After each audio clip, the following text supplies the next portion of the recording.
¿Habéis traído agua y algo para comer? Hoy hemos venido a practicar senderismo en el Peñagolosa, uno de los muchos parajes naturales de Castellón. Una ruta de muy fácil acceso que dispone de aparcamiento para vehículos y además nos permite desconectar al tiempo que hacemos algo de ejercicio.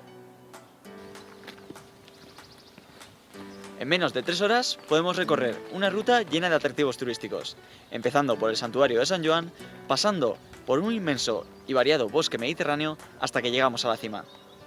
Un sendero que cualquiera puede recorrer sin ninguna dificultad.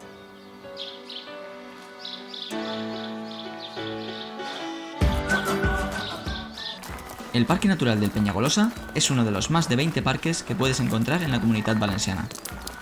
Localizado entre los términos municipales de Vistabella del Maestrat, Xodos y Villahermosa del Río, es un referente cultural muy arraigado en la tradición valenciana.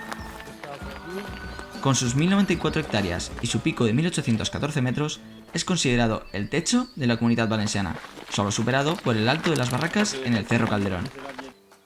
Yo ya lo he comprobado, pero ahora vamos a ver qué piensan otros sobre este sendero. Hola, ahora que habéis llegado hasta aquí, ¿qué os ha parecido la ruta? Nos ha parecido una ruta fantástica, muy llevadera para poder hacerla con los familiares o amigos. Hemos tenido un rato para disfrutar tanto de la naturaleza como de los animales. Muy bien, ¿y qué sensaciones lleváis con vosotros?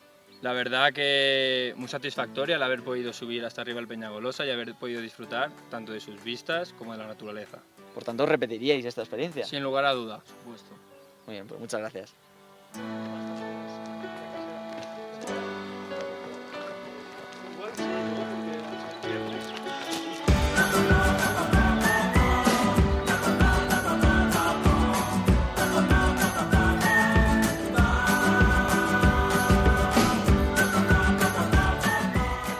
Pues ya estamos de vuelta.